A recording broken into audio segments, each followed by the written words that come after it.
canlı yayın başlayımız. Ankara'dan, yani Türkiye'nin başkenti, paytaxtı olan Ankara'dan men Emine Halil ve Vladlen Melnikov kameraman sizler için 73.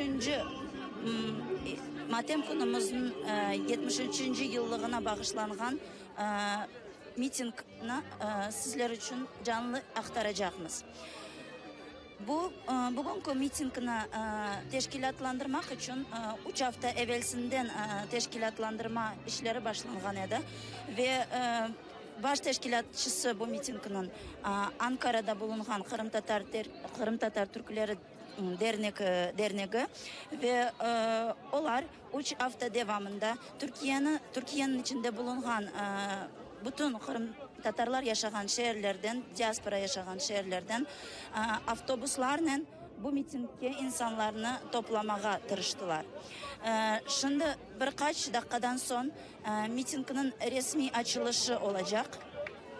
Bu yerde Milli Meclis Reisi ve bütün Dünya Kırım Tatar Kongres Reisi Rifat Çubarov da buluna. O da söz aytacak, çıkışta bulunacak. Şimdi ise ben sizlerge mitingden görüntüler seyretmenizni teklif ettim. Buyurunuz, bizimle kalınız. Ben ise sizlerge miting devamında anlatacağım neler olup geçkenini bu yerde.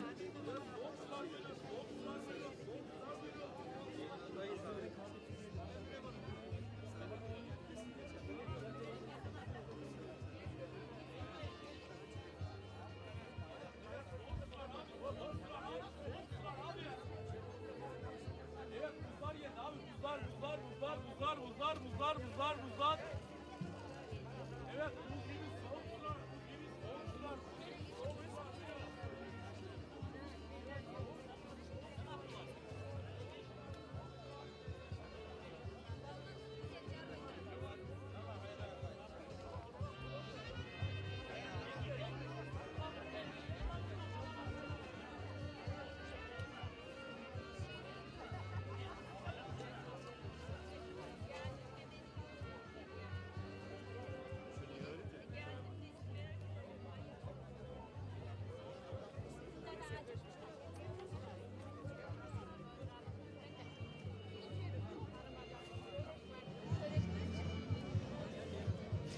Добрый день, дорогие телезрители. Мы сегодня в прямом эфире из столицы Турции, Анкары. Здесь сегодня происходит митинг, посвященный 73-й годовщине со дня депортации крымско-татарского народа. В Анкаре, столице Турции, собралось около 1000, может быть, человек. Все они с крымско-татарскими флагами.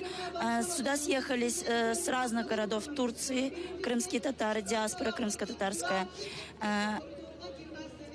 Предлагаю вам оставаться с нами. Оставайтесь с нами, и сейчас будет уже официальное начало митинга. Будет выступать председатель Milli Meclis Rifat Çubarov, а также члены различных крымско-татарских сообществ в Турции. Kırım Tatar dilinde ve Latin harflerle çıkartılan ilk kadın dergisi Lengecan'ın sayıları mevcut. O dergilere de oradan sahip olabilirsiniz. Ve şimdi miting programına geçmek istiyoruz. Ve bütün katılımcılarımızı bu güvenlik bariyerinin arkasında bekliyoruz. Miting programına başlarken tüm şehitlerimizin aziz hatırası önünde bir Fatiha süresince saygı duruşuna, ardından Kırım Tatar Milli Marşı ant etkenmen ve İstiklal Marşı'nı okumaya davet ediyoruz efendim.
права переселенців і жителів окупованого Криму.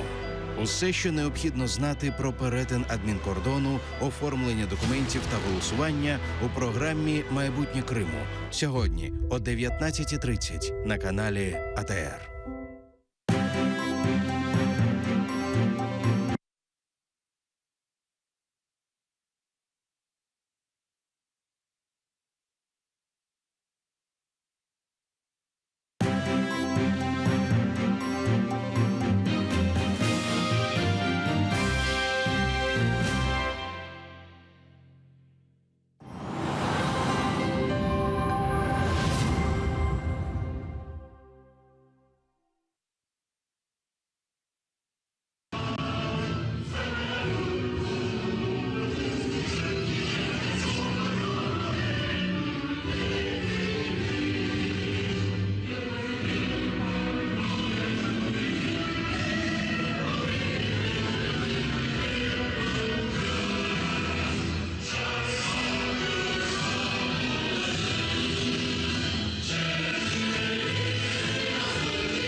Anma programımıza adet olduğu üzere dua ile başlayacağız efendim. Mitingimiz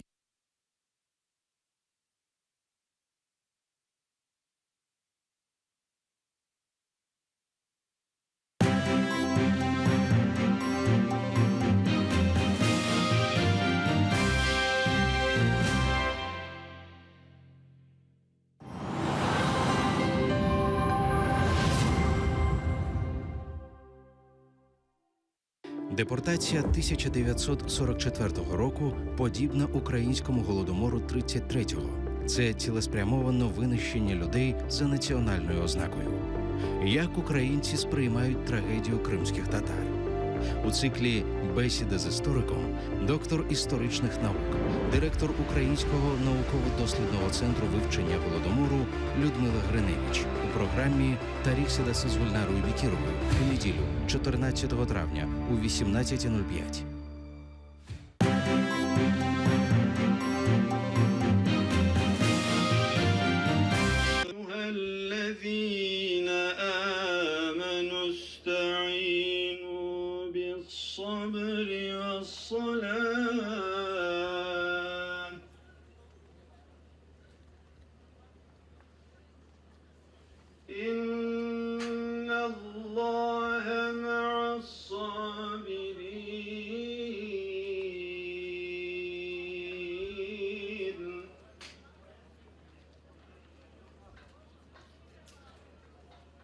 ولا تقولوا لمن يقتل في سبيل الله أموات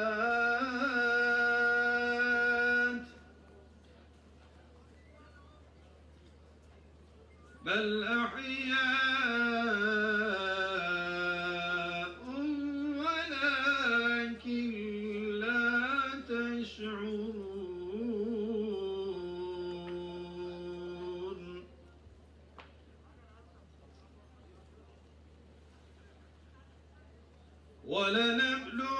ولنبلونكم بشيء من الخوف والجوع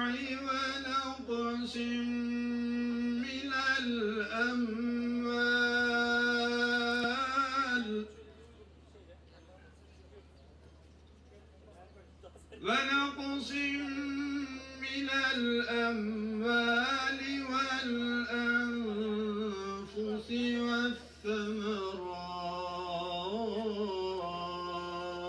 والثمرات وبشر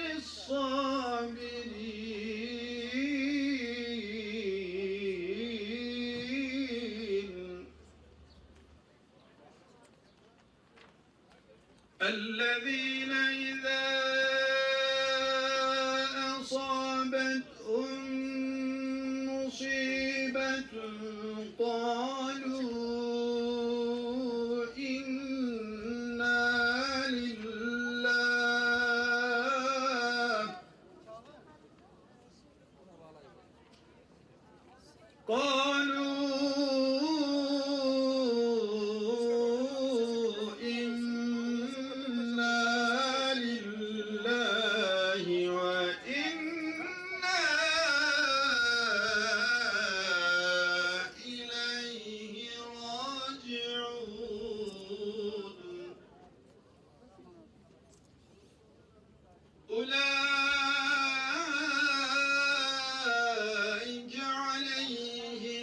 صلوات من ربهم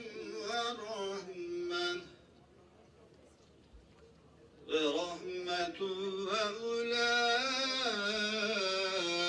وأولئك هم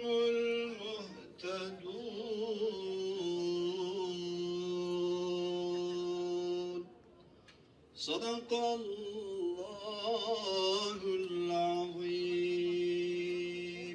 آمين الحمد لله رب العالمين والصلاة والسلام على رسولنا محمد وعلى آله وصحبه أجمعين اللهم ربنا يا ربنا تقبل منا إنك أنت السميع العليم وتب علينا يا مولانا إنك أنت التواب الرحيم واهدنا ووفقنا إلى الحق وإلى طريق مستقيم ببركة القرآن العظيم واعف عنا يا رحيم واعف عنا يا كريم واغفر لنا ذنوبنا بفضلك وجودك وكرمك يا أكرم الأكرمين ويا أرحم الراحمين اللهم ربنا آتنا في الدنيا حسنة وفي الآخرة حسنة وقنا عذاب النار ربنا اغفر لي ولوالدي وللمؤمنين والمؤمنات والمسلمين والمسلمات الأحياء منهم والأموات إنك سميع قريب مجيب الدعوات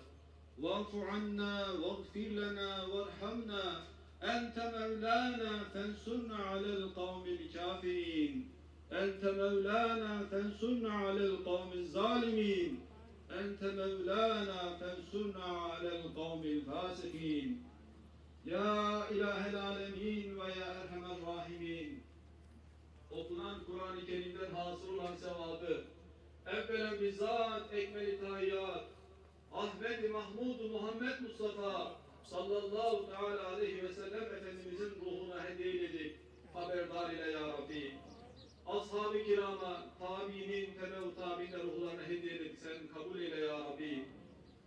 Haseden Türkiye Cumhuriyeti Devletimizin kurucusu Gazi Mustafa Kemal Atatürk ve silah arkadaşlarının ruhlarına bizlerin güven ve huzur içerisinde yaşayabilmesi için canlarını feda eden, devletimize karşı yapılan saldırılarda şehit düşen Türk Silahlı Kuvvetleri ve Emniyet Teşkilatı mensuplarının ve bütün şehitlerimizin ruhlarına, Kırım'ın 1783 senesinde Rus Çarlığı tarafından işgalinden sonra zulüm ve baskılardan dolayı dinini, dilini, can ve namusunu korumak adına vatanlarını terk etmek zorunda kalan ve muhaceret yolunda veya yerleştikleri diyarlarda hayatlarını kaybeden atalarımızın ruhlarına, Kırım Tatarlarının ve bütün Türk dünyasının aydınlanması için bütün hayatını vakfeden İsmail Gaspralı babamızın ruhuna,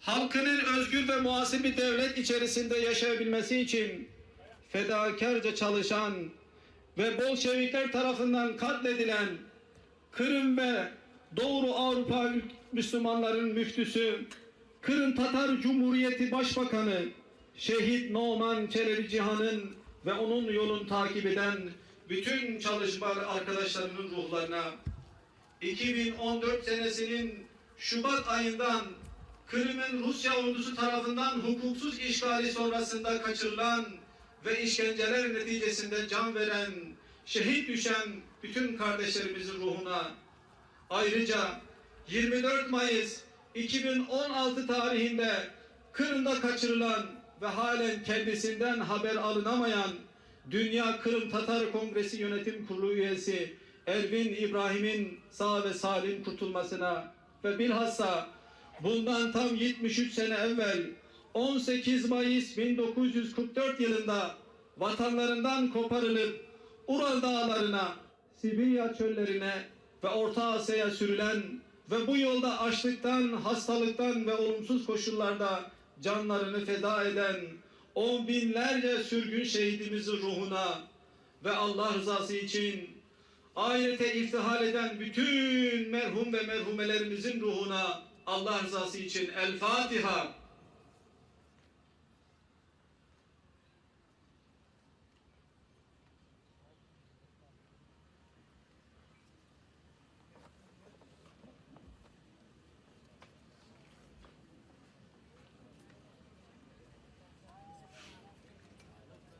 değerli katılımcılarımız, öncelikle burada olduğunuz için hepinize çok teşekkür ediyoruz. Yılın bir günü, 1 saatinizi buraya ayırdınız. Çok teşekkür ediyoruz, sağ olun. Ama o 1 saati de şu güvenlik bariyerinin öbür tarafında geçirirseniz çok daha mutlu olacağız. İnanın sürgün esnasında o sürgüne giden kardeşlerimiz sıcak, soğuk, yağmur, çamur, her türlü koşulda hiçbir kolaylık yaşamadılar. 1 saat için hiç değilse onlarla empati kurabilsek ve şu güvenlik bariyerinin öbür tarafında olabilsek bu kardeşlerimiz gibi, hepinize çok teşekkür ediyoruz. Çok mutlu olacağız. Bir kalabalığı görsek, bayrakları görsek, sizleri görsek çok mutlu olacağız. Mitingimizin açılış konuşmalarını yapmadan önce bir mesajımız var. Onu okumak istiyoruz. Dışişleri Bakanı Sayın Mevlüt Çavuşoğlu'nun Kırım Tatar sürgününün 73. yıl dönümünde düzenlenecek Kırım Tatar sürgünü matem mitingine mesajıdır. Kırım Tatar Türklerinin değerli temsilcileri, sevgili misafirler, aziz kardeşlerim. Bugün Kırım Tatar Türklerinin ana vatanlarından koparılarak sürgüne gönderilmelerinin 73. yıl dönümünü bir kez daha derin bir üzüntüyle idrak ediyoruz. 18 Mayıs yalnızca Kırım Tatarları için değil, Türk dünyası ve insanlık tarihi için de büyük bir felaketin sembolüdür. Sürgün yıllarında yaşanan acılar halen hafızalardadır. Benzer trajedilerin bir daha yaşanmaması için bu acıları unutmamak ve unutturmamak hepimizin görevidir. Biz Türkiye olarak Kırım Tatar soydaşlarımızın daima yanında olduk. Zor zamanlarında elimizden geldiğince destek olmaya çalıştık. Kırımlı kardeşlerimizin huzur, emniyet ve refahlarının temini bizim en temel önceliklerimizdendir. Türkiye, haklı davalarında Kırım Tatar soydaşlarının yanında olmaya devam edecektir. Bu anlamlı günde hepinizi saygıyla selamlıyor, sürgün sırasında ve sürgün edildikleri yerlerde vatan hasretiyle hayata gözlerini yuman kardeşlerimizi rahmetle anıyorum. Şimdi konuşmasını yapmak üzere Kırım Derneği Genel Başkanı Sayın Mükremin Şahin'i mikrofona davet ediyoruz.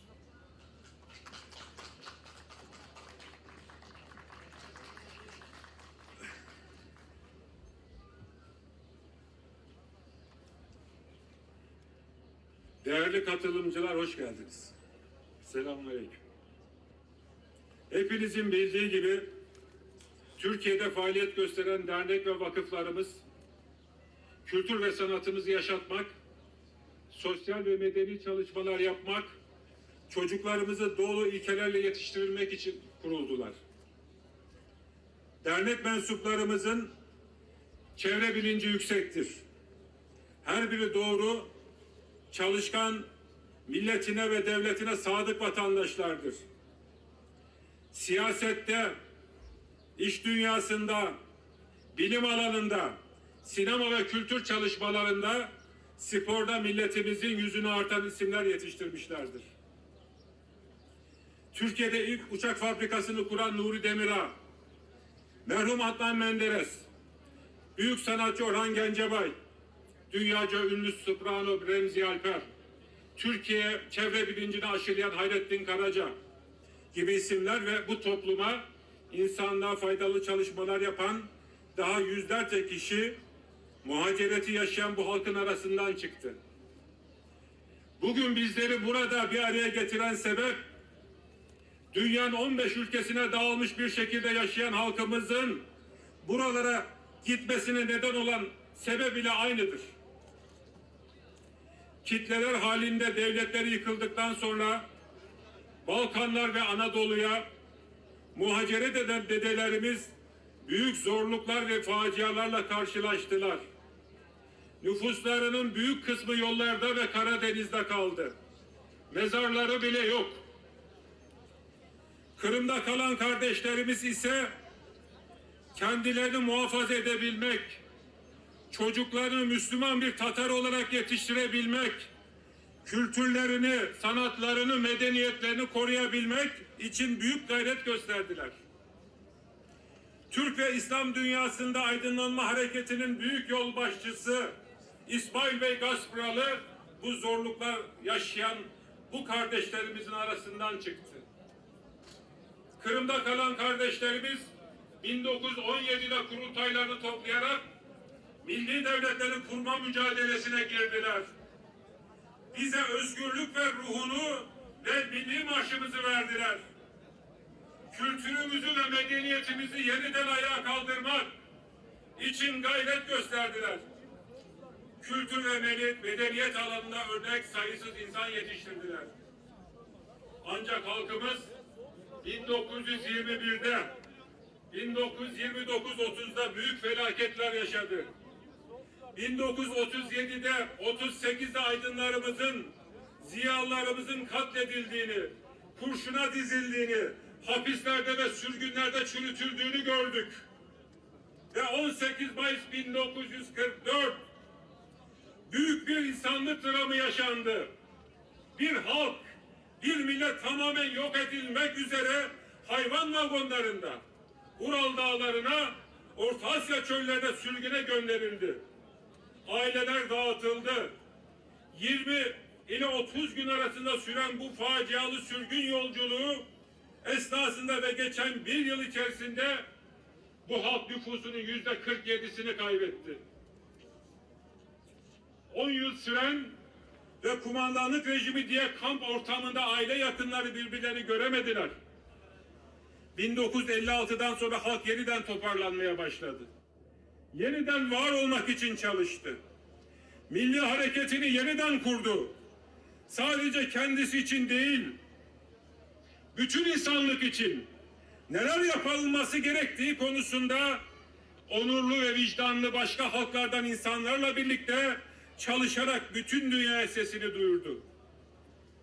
Yeniden vatana dönme mücadelesi başarıyla gerçekleştirilerek vatanları Kırım'a döndüler. Milli ve kültürel kurumlarını canlandırdılar.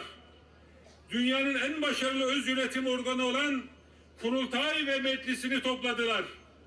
Medeni bir toplum nasıl olur? Dosta ve düşmana gösterdiler. Maalesef bugün vatanımızın üzerinde kara bulutlar dolaşıyor. Halkımız yeniden yok edilmeye çalışılıyor. 1944'te yarım kalan, başaramadıklarını bugün yapmaya çalışıyorlar.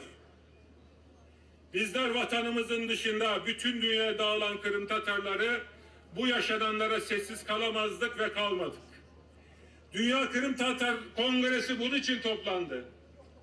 Amerika'dan, Kanada'dan, Kırgızistan'a kadar 15 ülkeden Kırım Tatar teşkilatları bunun için kol kola, el ele vatanımız, halkımız için ne yapılması gerekiyorsa onun gayreti içerisindeler. Herkese sesleniyoruz. Kırım Tatarları vatanımızı, Kırım'ı ve oradaki kardeşlerimizi unutmayın. Onlara sahip çıkın. Büyük Türk milleti, Kırım Tatarları sizin kardeşinizdir. Desteğinizi esirgemeyin. İslam dünyası, Kırım Tatarları Altın Orta zamanından beri 1000 yıldır Müslüman dünyanın ayrılmaz bir parçasıdır. Ve bütün insanlığa sesleniyoruz. Kırım'da insan hakları ve uluslararası hukuk ayaklar altındadır. Kırım Tatar halkının sesini duyurmak için bugün buraya gelen herkese bir kez daha teşekkür ediyoruz. Sağ olun.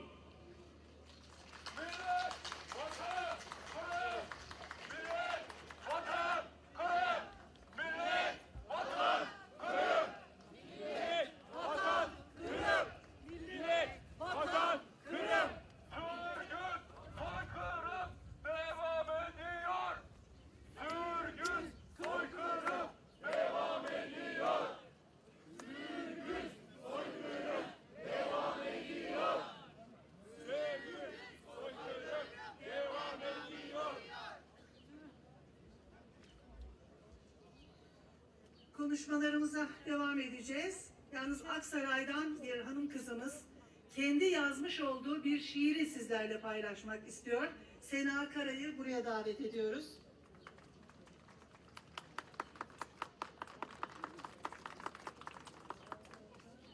Öncelikle burada olmamı sağlayan herkese çok teşekkür ederim. Belirtmek isterim ki vatan duygumla, Kırım aşkıyla yazdım ben bu şiiri. Sizlerin huzurunda okuyacağım. Var olun!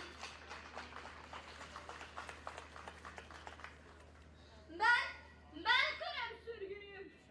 Anamı, babamı, atamı ayırdılar Kırım'dan. 1774'te sürgün ettiler bizi.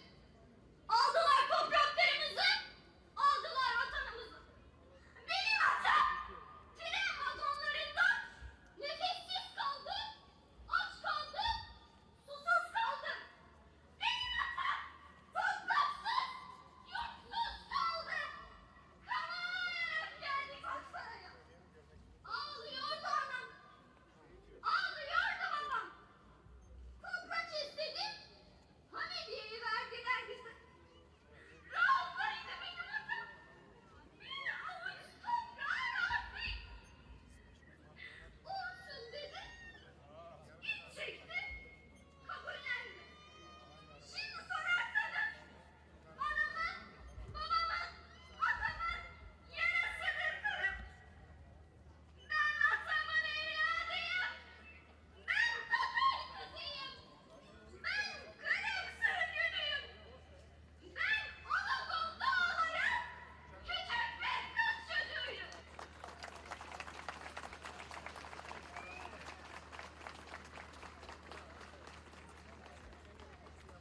Hepinize çok teşekkür ederim. Yani soruyorlar bana nasıl yazdın Sena? Yani nasıl bu kadar içten yazabildin bu şiiri diyor. Ben diyorum ki vatan her şey Kırım için.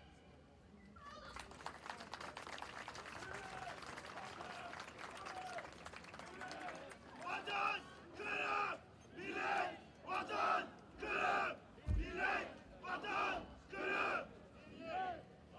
Türkiye'de kurulu Kırım Dernek ve Vakıfları adına konuşmasını yapmak üzere Sayın Ümit Şirit'i davet ediyoruz.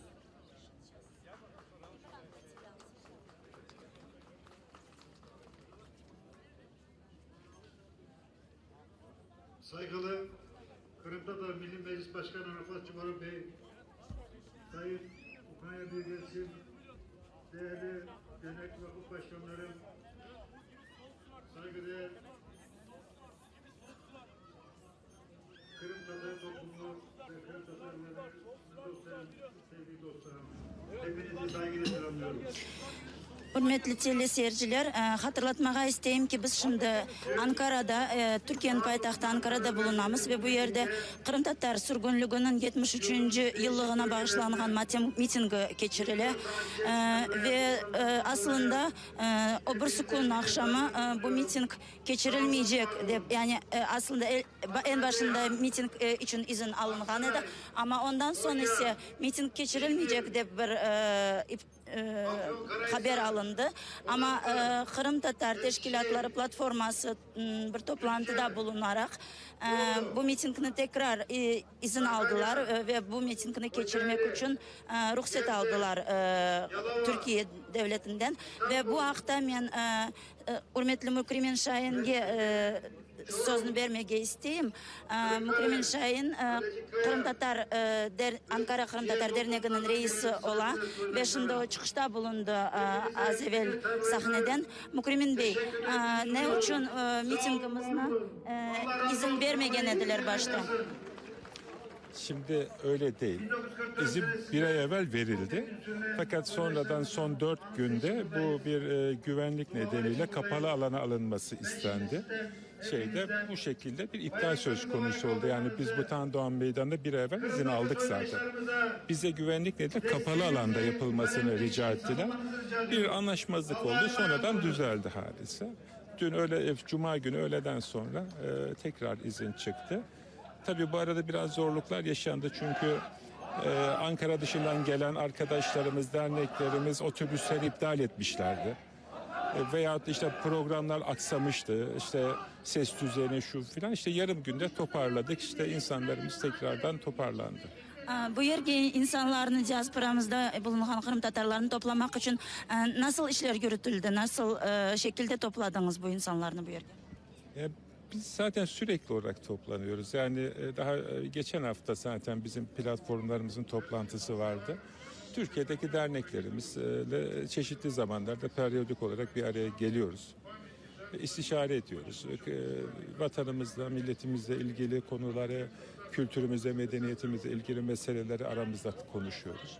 Bu şekilde zaten. Bilgenimizge göre Ankara içinde 3000'e yakın avtobuslarda ilan verildi ve billboardlar yayıldı miting olacağı hakkında bugün. Onların faydası var mı insanlar toplanması? Şimdi şöyle, biz 4 yıldan beri Ankara'da Tan Doğan Meydanı'nda 18 Mayıs anma toplantısını yapıyoruz. Şimdi eskiden bu konu Türkiye'de hiç bilinmeyen bir konu. Çünkü Türkiye'de yaşayan Kırım Tatarları 18 Mayıs'ta Kırım'da değillerdi. Ve o acıyı yaşamadılar.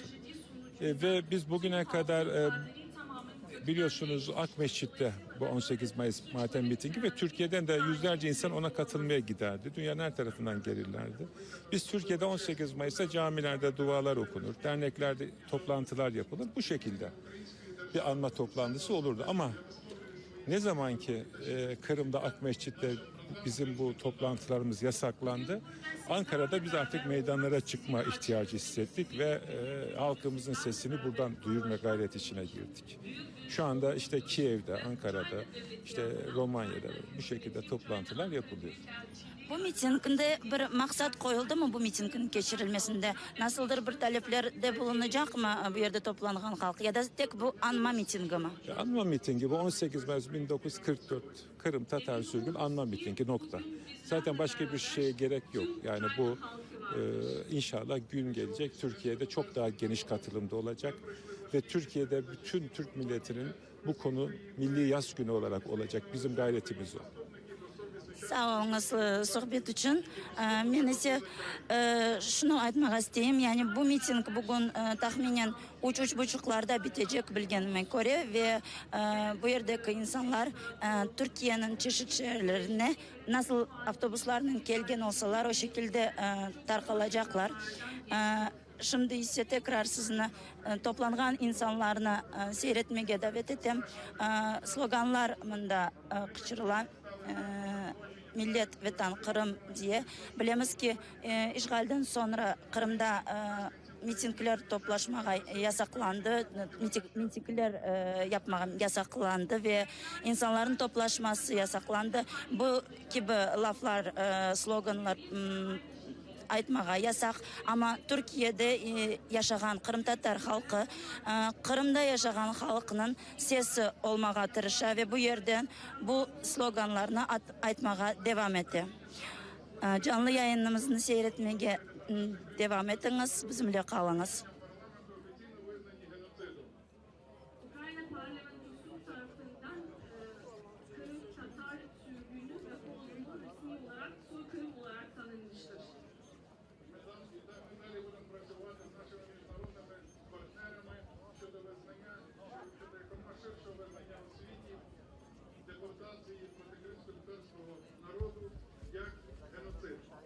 Bundan sonra da biz Ukrayna olarak uluslararası partnerlerimizle beraber tüm dünyada Kırım Tatar halkının sürgününün soykırım olarak tanınması yönünde her türlü çaba göstermeye devam edeceğiz. Україна робить все можливе для гарантування інтересів кримських татар і право вільно жити у вільній, демократичній державі на власній батьківщині. Ukrayna devleti Kırım Tatarlarının halklarını sağlamak için ve kendi memleketinde demokratik ve özgür devlete özgürce yaşamak haklarını sağlamak için elinden geleni yapmaktadır. Я дуже радий сьогодні бачити також, що українські прапори, українську вишиванку і українська громада також присутні сьогодні з нами. Bugün burada aramızda aynı zamanda Ukrayna bayraklarını, Ukrayna vışıvankalarını ve Ukrayna toplumunun temsilcilerini görmekten ayrıca büyük sevinç duyuyorum. Дуже важливо, що сьогодні в Україні триває процес напрацювання конституційних змін, відповідно до яких Автономна Республіка Крим набуде статусу Кримсько-Татарської національної автономії. Aynı zamanda bugünlerde Ukrayna'da anayasal değişiklikler paketi üzerinde çalışmalar sürdürülmektedir ve bu değişikliklere göre özel Kırım Cumhuriyeti bundan sonra Kırım Tatar milli özellik statüsüne sahip olabilecektir. 18 травня в Києві та по всій Україні на численні заходи, у тому числі мітинги та тематичні уроки в школах, присвячені роковинам депортації.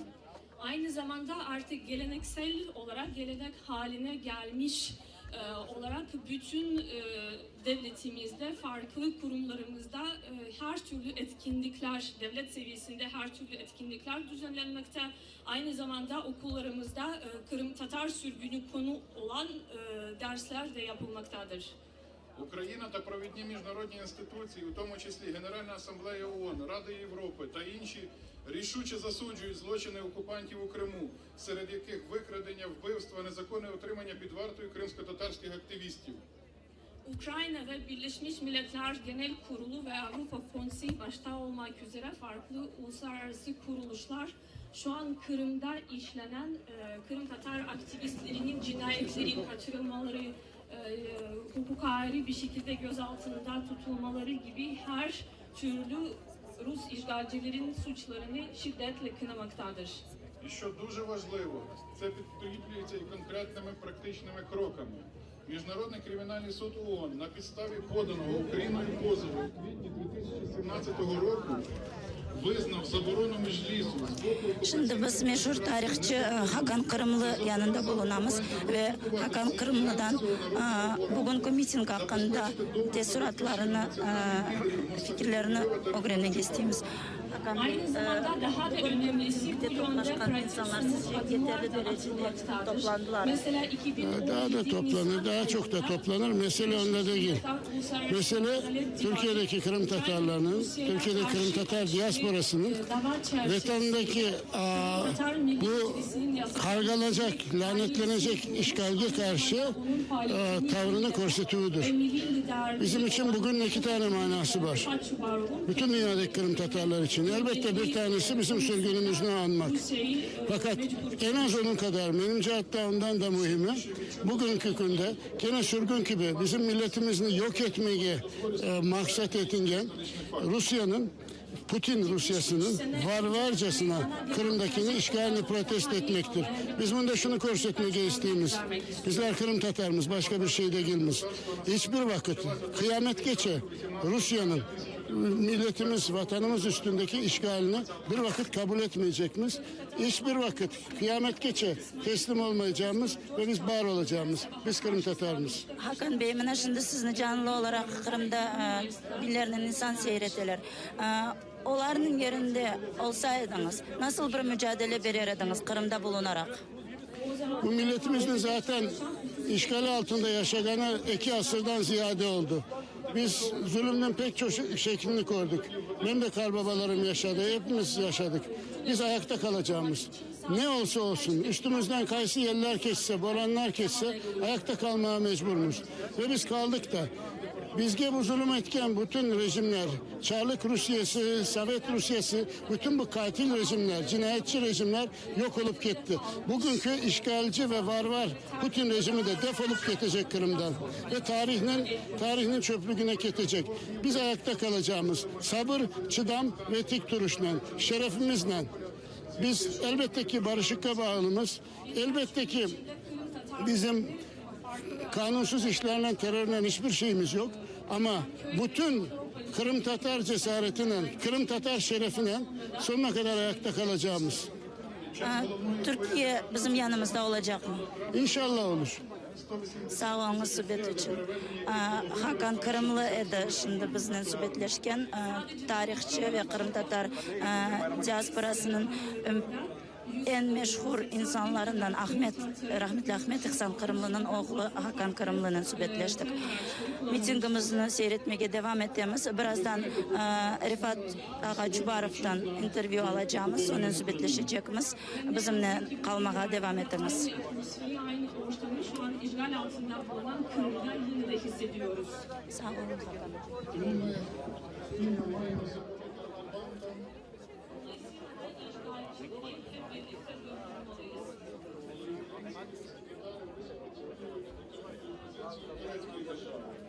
Aynı zamanda hem Ukrayna'da hem Kırım Tatarlığı Türkiye Cumhuriyeti'nin de restorasyonu müsaade etmektedir. яка чітко заявила і займає незмінну позицію щодо неможливості визнання окупації Криму та рішуче виступає на підтримку територіальної цілісності України. Türkiye Cumhuriyeti Kırım'ın ilhakının kabul edilemez olduğunu ve Ukrayna'nın toprak bütünlüğü konusunda devamlı desteklediğinden dolayı çok teşekkür ediyoruz ve bu konuda prensipli tutumu gösterdiğinden dolayı teşekkür ediyoruz. Українська держава і надалі виступатиме на захист національних інтересів кримських татар. Ukrayna devleti bundan sonra da Kırım Tatarlarının çıkarlarını korumak için her türlü çaba gösterecektir. Вічна пам'ять тим, хто не повернувся з місць депортації. Вічна пам'ять кримським татарам і українцям, які стали жертвами у боротьбі за свободу. Sürgün yerlerinden kendi memleketine dönmeyenlerin ruhu şad olsun. Özgürlük mücadelesinde hayatlarını kaybeden tüm Ukraynalıların Kırım Tatarlarının ruhu şad olsun. Бажаємо миру і процвітання дружньому турецькому народу. Şimdi men bu yerge toplangan insanlarla söhbetleşmege isteyim. Onlardan ne yerden kelgenlerini ve ne için bu yerde bulunganlarını soracağım. Buyurun bizimle kalınız, dinleyiniz lütfen. Selamun aleyküm. Siz nereden geldiniz? Ankaralıyız. Siz Kırım Tatarı. Evet. Neden geldiniz bu mitinge?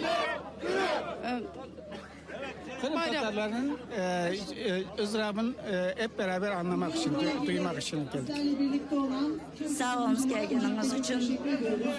Sizler şimdi Kırım'dan binlerden insan canlı olarak seyretti. Onlarga bir dilekleriniz var mı? Onlarga ne aytabilirsiniz?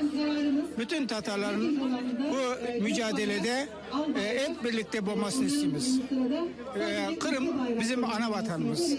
Bir yerde yaşamak, üyelerini korumak istiyoruz. Kırım'da olsaydınız nasıl mücadele gösterirdiniz o insanların yerinde? Kırım'da olsaydık, benim dedem Kırım'dan gelmeden önce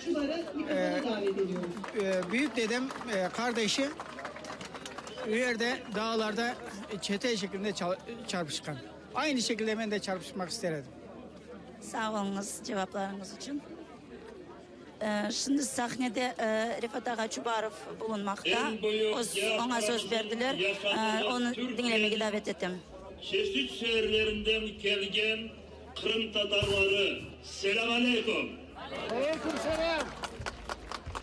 Çok yazıklar olsun. Halkımızın en kara konunu 18. Mayıs 1944. faciasını bu sene de bizler vatanımızdan, Kırım'dan, uzaktan hatırlamaktayız. Ama eminim gelecek o zamanlar ve bizler hepimiz Kene'de, Kırım'da öz milletimizle kavuşacak. Sizler bu meydanda toplanan diasporamızın azaları bu sene bir kere de bütün dünyaya Kırım Tatar halkının facialı 18. Mayıs'ını unutmadığınızı, Kırım'a, öz ana vatanımızda yaşayan halkımızın bir yürek ve bir yumruk olduğunuzu gösteresiniz. Bu meydandaki manzara başta Rusya tarafından işgal edilen yurtumuzu, Kırım'daki halkımızı kuvandıra, onlara güç kuvvet vere. 200 senelerin devamında Rusya İmparatorluğu Sovyetler Birliği tarafından ezilgen, parçalangan, sürgün edilgen milletimiz düşmanğa boy sunmaganını gösterir. Aynı zamanda dünyanın çok köşelerinde mecburi ve vakitnecek yerleşken soydaşlarımız öz halkından ayrılanmaganlarını gösterirler.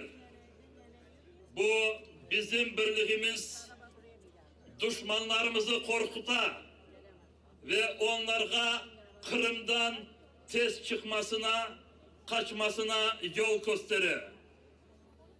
Bugün Türkiye'de yaşayan Kırım Tatarlar yüzlerce kilometre uzaklardan Kelli bu meydanda 18.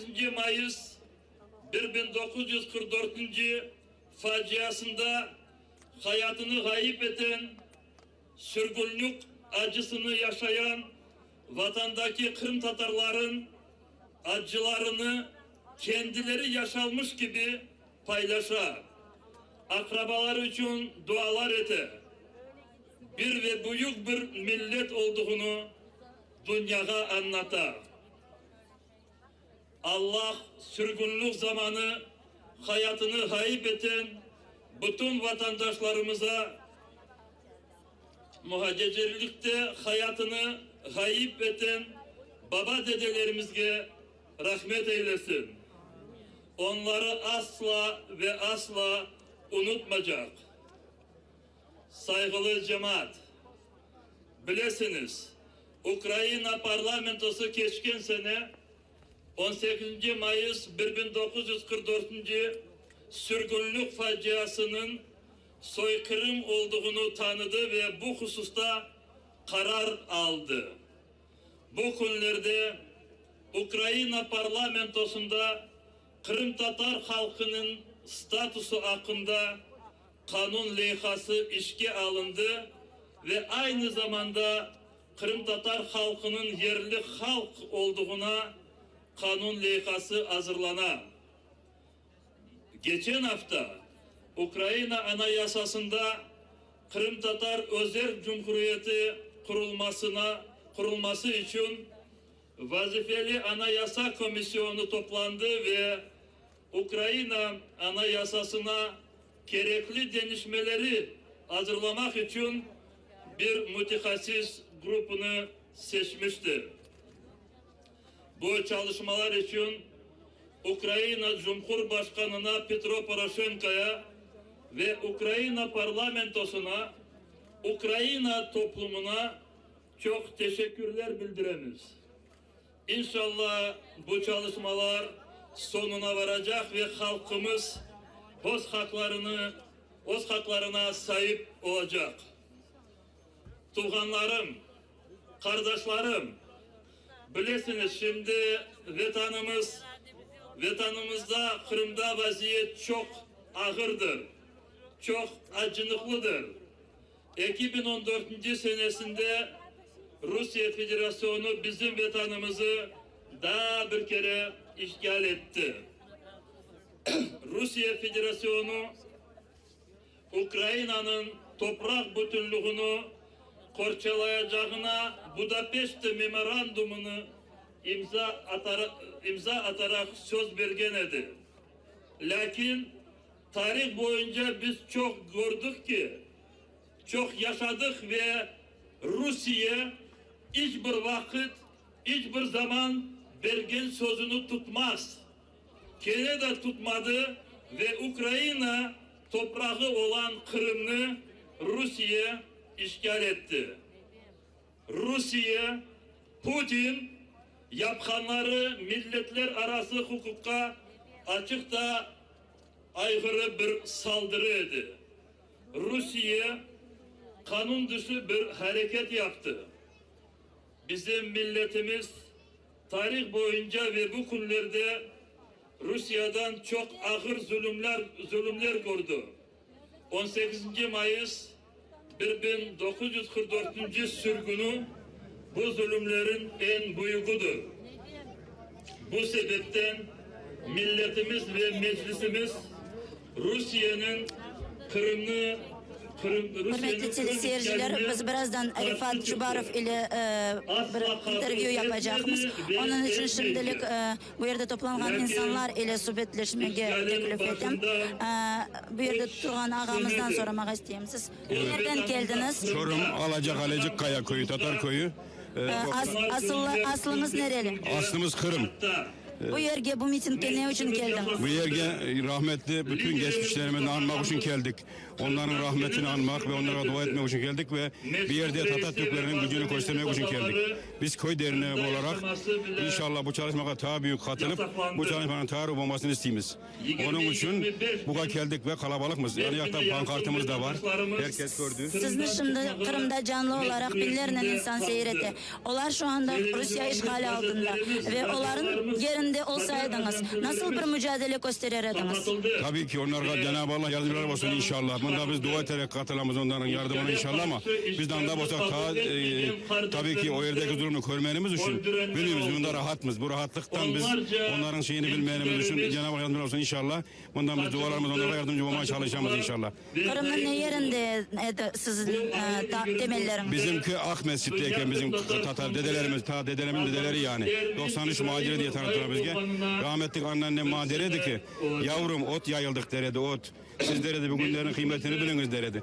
Biz şimdi bir yerlerin inşallah tarih kıymetini bilip Kırım'daki yurttaşlarımıza çok büyük faydalı olmaya çalışacağız inşallah. Kurbanlarımızı ciberip, yardımlarımızı ciberip inşallah yardımcı olacağız. Ak Mescid'de şimdi sizi seyretken insanlara dilekleriniz. Çok selamlarımı iletimim. Bir yerde karasınlar inşallah. Biz hep onların yanlarındayız inşallah. Onlara maddi, manevi ve dua olarak yardım edeceğiz inşallah. Onların kurtulması için en kısa zamanda Cenab-ı Allah onları kurtarsın bu zulümden. Ve biz de inşallah üyeleri ziyaret edip onların durumunu görmek istiyoruz. Sağ olun Sibet için, cevaplar için. Biz çok teşekkür ederiz. Allah razı olsun. Kırım TV'ye. İnşallah seyreterek ne zaman yayın. Sağ olun. Bu ahır ve zor günlerde dünyada demokrasi Siz ve nereden insan geliyorsunuz ve ne için bu haklarına mitingde inanan bulunuyorsunuz? devletler ve Selamünaleyküm saygılı cemaat. Benim özüm anamlar Kerşen kelgenler bunda 1930 senelerde babamlar da Taraktaş köyünden kelgenler. Ben şimdi Eskişehir'de yaşayayım ama bunda üniversitede tarih bölümünde magister yasayım. Bu mitinge gelme sebebim bizim sürgünümüzü lanetlemek ve şu bugünkü yaşanan haksız Rusya işgaline karşı çıkmak. Kırım'da şimdi sizlerini bu mitingine binlerce insan canlı olarak seyretti. O insanların arasında birçok yaşlar var. Sizin yaşınızdaki insanlar var. Onlara nasıl dileklerde bulunabilirsiniz? O yerdeki işgaline karşı nasıl mücadele göstermek gerekler sizin fikrinizce? Öncelikle asla ve asla teslim olmayacaklar. Biz asla tarih boyunca teslim olmadık. Hepsine sabır dileyim. Biz bunda onların ne yaşadığını anlayıp olamayız. Ben özüm burada düşüneyim. Ve özlerinin diline yaxşı sahip çıksınlar. Çünkü bizim onlarla en büyük bağımız dil. Eğer ki dillerini unutup olsalar bizim onlarla bağımız kalmaz. Birbirimizi anlamak gerekir. Türkiye'deki yaşlar Kırım'daki yaşlara yanında olacaklar mı? Onlara destek çıkacaklar. Elbette çıkacağız. Biz zaten bunda onları düşünemiz ve onlarla beraber olmaya tırışamız. Çünkü biz de bir gün Kırım'a geri kaytma hayal ettim. Bizim en büyük tuşumuz Kırım'a kaytmak. Kardeşlerimize, Türk halkına bu destek için çoktan çok teşekkürler bildirelim. Evet, böyle duygulu anlar yaşayımız bu yerde şimdi. Çok insan ağlay gerçekten konuşacak olsak çok insan bu yerde bulunan insanlar kollarından hiçbir şey gelmiyor ama Kırım için yürekleri ağlay. Sıradan insanlar, köylerden gelen insanlar aynı bizim gibi Kırım için yürekleri sızlay. Ama inşallah başlarda duran liderlerimiz olsun, Kiev'deki liderlerimiz olsun, Türkiye'deki liderlerimiz bir şekilde toplayıp olurlar bu halkını ve mücadelemizin devam etmeye, kureyşimizin devam etmeye yardımcı olur Allah bize. Miting görüntülerini seyretmeye devam ettiğimiz hürmetli teleseyirciler. Şimdi ben Aksaray'dan misafirler ile laf etmek isteyeyim. Bir araya geliniz ve Rusya'nın Kırım'dan ve Doğu Ukrayna'dan çıkması için gerçekten adımlar yapınız. Birinciden yaptığınız çok fazla artırınız. Saygılı dostlar, biriniz yakın zamanda Rusya tarafından kendi komşularına alıp varılan cinayetleri tokatılmasına yollar tapılmasa, yakın zamanda Rusya'nı, Putin'i tokatacak güçler olmasa, bu dünyanın başına büyük bir katastrofalar gelecek. Bugün bu dünyada dünyanın bütün bu geleceğini yıktıracak, yok edecek bir ülke var. Ve bu ülkenin ismi de Rusya'dır. Bu ülkenin Cumhurbaşkanı da Putin'dir. Putin'i tokatmaya gerek. Rusya'nı tokatmaya gerek. Dünyanı korçalamaya gerek. Türkiye'ni korçalamaya gerek. Kırım Tatar milletini ve Kırım'ını korçalamaya gerek. Putin'i tokatmaya gerek. Cinayetçilere bu dünyada yer olmamayı. Saygılı cemaat, şimdi Karadeniz'in o tarafında bizim milletimiz, bizim kardeşlerimiz, orada çok öyle bir acınıklı ve çok ağır durumdalar. Ama sizler, bizler, beraber de yapkanlarımız orada güç verir. Buradaki her bir kişinin sözü, her bir kişinin sesi orada duyulur. Yanımızda şu anda Aksaray Hamidiye Koyu'nun ve Aksaray Dernek Reisi Ahmet Kırımlı bulunmakta. Ona birkaç sualım olacak.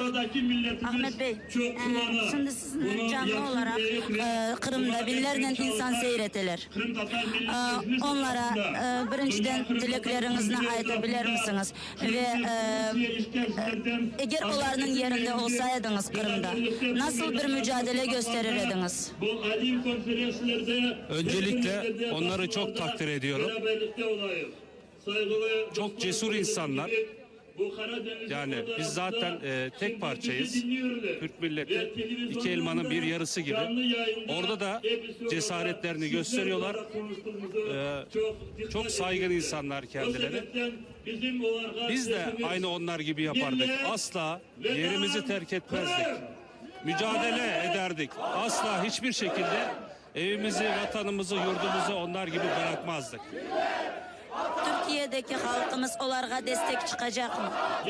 Kesinlikle. Şu an zaten onun için buradayız. Her zaman yanlarındayız. Maddi manevi ölene kadar onların yanında olacağız. Bu mitinge gelmenizin sebebi nedir? Ve sizin dernekten kaç insan geldi bu mitinge?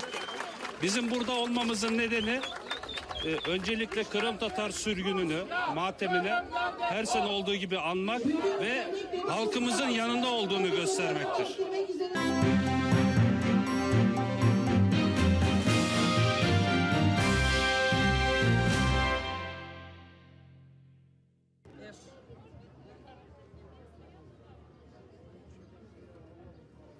Hürmetli teleseyirciler, teknik sebeplerden bizim yayınımız kesildi ama şimdi mitingin resmi olarak kapandı ve yanımda Milli Meclis Reisi ve Bütün Dünya Kırım Tatar Kongresi'nin reisi Refat Jubarov bulunmakta. Refat Bey, bugünkü miting, Ankara'da olgan miting ne için bizim Kırım Tatar halkı için mühim? Çok mühim çünkü bilirsiniz orada Rusya tarafından işgal eden Kırım'da milletimiz çok kendi duygularını hem kendilerine anlatmak için hem dünyaya dışarıya bildirmek için orada hiçbir türlü fırsatlar yoktur.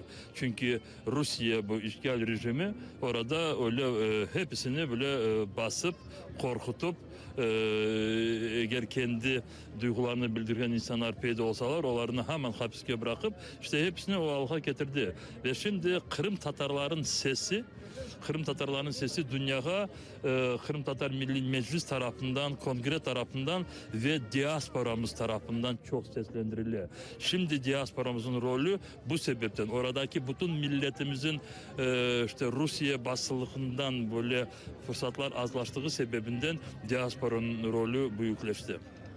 Kırım Tatar diasporasından nasıl beklenti içinde bizim halkımız? Şimdi bakınız burada çok açıktan söylemeye gerek. Böyle oturan yerlerimizden de diğer taraflarga istese yakın akrabalarımız olsun, istese diasporamız olsun böyle bütün bizim başımıza gelen ağırlıkları, meseleleri onlar çözebilirler deyip düşünmesi bu doğru değil. Bu yanlış da olabilir de son çok böyle daha çok ağırlığa düşebiliriz. Hepsi şimdi yaşayan yerinde kendi yapacağını tırışması gerek, tırışmaya gerek. Kırım'da da bu kendi namuslarını, kendi böyle vatanperverliğini saklayan insanlarımız yollarını bulunalar. Ama diasporamız bu demokrasi ülkelerde yaşadığı sebeplerinden onlar bütün bu halkara hukuk instrumentlerini milletimizi kurtarmak için, Kırım'ı kurtarmak için kendilerin bu yapacaklarını daha çok böyle derince yapabilirler.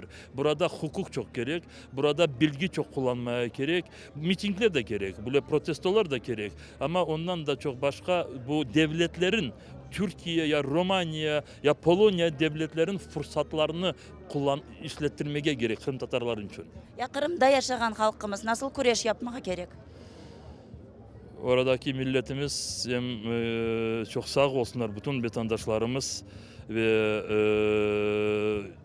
%99'u desem ben yanlış mıyım deyip kendimi düşünüyorum. Oradaki vatandaşlarımız böyle meydanlara, sokaklara çıkmaya olmasalar da çünkü mülkün değil.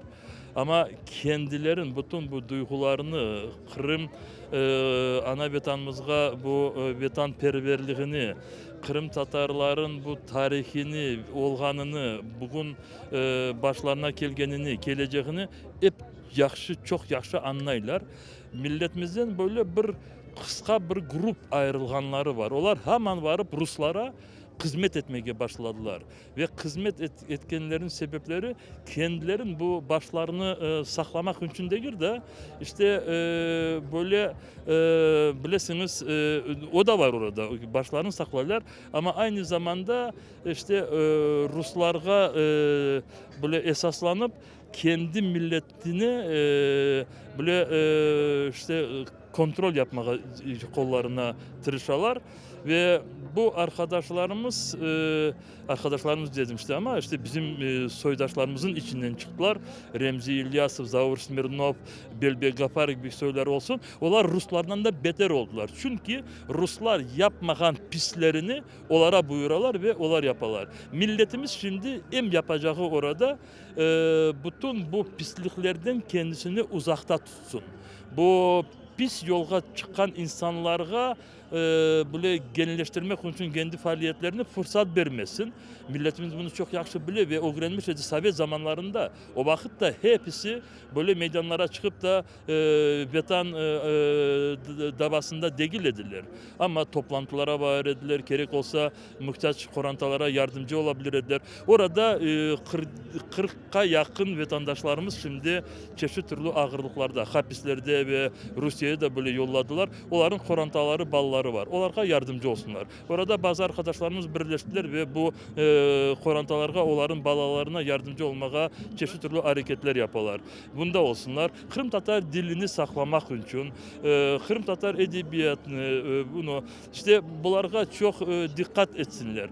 Ballarını bu Rus faşist ideolojiyadan korçalasınlar. Ve sonki sualim olacak. İşgalden ne vakit kurtulacağımız? Ben bunu her vakit böyle diyeyim. Bazıları kimerde kurum söylerler. Bu biz vatanımıza Ruslar beklemediği bu zamanlardan erte kaytacak. Nasıl size anlatayım? Kreml'de olsun ya da Putin gibi soyların kafalarında öyle düşünceler var. Dersin ki Kırım endi sonunca Rusya'nın içine girdi ve Rusya'da olacak. İşte bu Kreml ne düşünse düşünsün Rusya yapkanını dünya kabul etmedi ve dünya şimdi bütün bu yapılan cinayetlerini silmek için değil de işte bir formülaya getirmek için Rusya'nı büyük bir devlet olarak bu halkara hukuk sınırlarına gidermek için dünya kendi başladığını yapa ve devam edecek. Bu yaptırımlar. Rusya'nın ekonomik ve siyasi diplomasi durumu kete kete yamanlaşa. İşte bu işlerini devam edecek. Söylemeye olmam. Yarın kaytacak ya öbürsü gün kaytacak. Ama yakın zamanda bizler kaytacak. Mana bizler hepimiz kaytacak ve oradaki milletle kavuşacak. Bizler kaytacak ama oradaki millet, oradaki toprak Ruslardan azatlanacak. Çünkü Ruslar oradan kaçıp gidecekler. Olacak bu. Biz bunu göreceğiz ve orada olacak. Sağ olunuz Rifat Ağa. Biz ile Milli Meclis Reisi ve Bütün Dünya Kırım Tatar Kongresi'nin reisi Rifat Jubarov bulundu. Miting sonuna geldi ve insanlar tarqalmağa başlay. Sizler için Ankara, Türkiye Ankara'dan Emine Halil ve Vladlen Melnikov canlı yayında bulundular. Seyretkeniniz için sağ olunuz, ATR ile kalınız.